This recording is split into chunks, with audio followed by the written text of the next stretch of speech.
একা নামে রক্ষে নেই সুগ্রীব দোসর।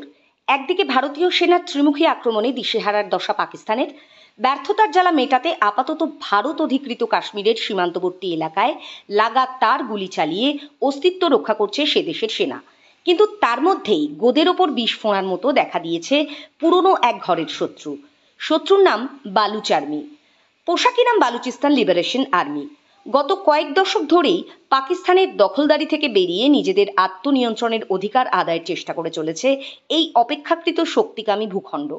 চাইছে নিজেদের জন্য পৃথক একটা দেশ। সূত্রের খবর, ভারতের সঙ্গে নতুন করে শুরু হওয়া অস্থিরতার সুযোগ নিয়ে ফের নিজেদের দাবি আদায়ের জন্য পাক প্রশাসনের ওপর চাপ বাড়ানোর কৌশল নিয়েছে বালুচ আর্মি। আর তার জেরেই মাস দুয়েক আগে ট্রেন হাইজ্যাক করে বালুচিস্তান লিবারেশন। সেবার সরাসরি পাল্টা পদক্ষেপ নিয়ে মুখ বাঁচিয়েছিলেন পাকিস্তানের নিরাপত্তা বাহিনী। কিন্তু পহেলগাঁও কাণ্ডের জেরে দুনিয়ার কাছে মুখ পুড়িয়ে কোণঠাসা হওয়ার পর যেভাবে গোটা বিশ্বের সমর্থন পকেটে পুরে পাল্টা আঘাত করেছে ভারত, তারপর দিশেহারা পাক সেনাকে কার্যত দেওয়ালে ঠেসে ধরার সুবর্ণ সুযোগ হাতছাড়া করতে চাইছে না বালুচিস্তানের মুক্তি সেনারা। সোশ্যাল মিডিয়ায় ছড়িয়ে পাওয়া একাধিক ভিডিও ফুটেজে দেখা যাচ্ছে বালুচ প্রদেশের বোলান আমির পোস্ট এবং আলিখান বেসের মাঝামাঝি রাস্তা দিয়ে যাওয়া পাকিস্তানি সেনার চলন্ত গাড়িতে আইইডি বিস্ফোরণ হচ্ছে।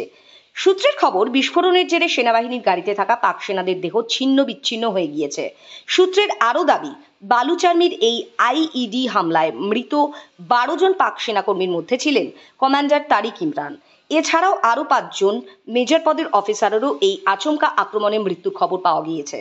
সূত্র মারফত জানা গিয়েছে, বালুচিস্তান লিবারেশন আর্মির এই আচমকা আক্রমণের প্রাথমিক ধাক্কা সামলে আপাতত আততায়ীদের হাতে পেতে তল্লাশি শুরু করেছে পাক নিরাপত্তা বাহিনী। যদিও সীমান্তে ভারতীয় সেনার প্রবল প্রত্যাঘাত সামলে কিভাবে নিজের দেশের এই গৃহযুদ্ধ দমন করা হবে তাই নিয়ে যথেষ্ট সন্দেহ থাকছে। Bureau report, digital news Bangla.